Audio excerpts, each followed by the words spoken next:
የሰንደቅ ዓላማ አጠቃቀም ሕግና ስርዓትን የተከተለ አለመሆኑን አንድ ጥናት ጠቆመ። ከመንግስት መስሪያ ቤቶች ጀምሮ እስከ ግል ተቋማት ድረስ የሰንደቅ ዓላማ አጠቃቀም በተቀመጠው ሕግና ስርዓት መሰረት እንደማይተገበር አንድ ጥናት አመልክቷል። ጥናቱ የ2008 ዓ.ም የሰንደቅ ዓላማ ቀንን ምክንያት በማድረግ በሰንደቅ ዓላማ አጠቃቀም ዙሪያ በሕዝብ ተወካዮች ምክር ቤትና በዋልታ ኢንፎርሜሽን ማዕከል የተዘጋጀ ነው።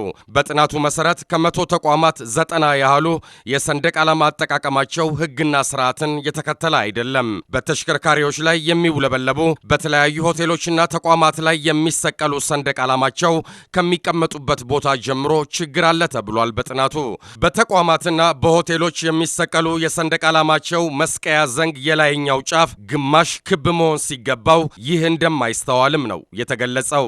ከዚህ በተጨማሪም በሰንደቅ ዓላማው የሚገኙ የኮከብ ጨረሮች እኩል እንዳልሆኑም ተጠቅሷል። የግንዛቤ ማነስ ለሚከሰተው የአጠቃቀም ስህተት መንስኤ ናቸው ተብሏል።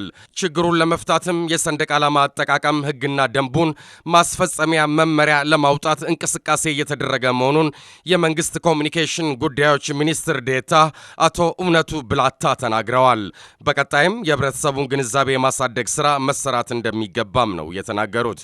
ዘገባውን ያደረሰን ፋና ብሮድካስቲንግ ኮርፖሬት ነው።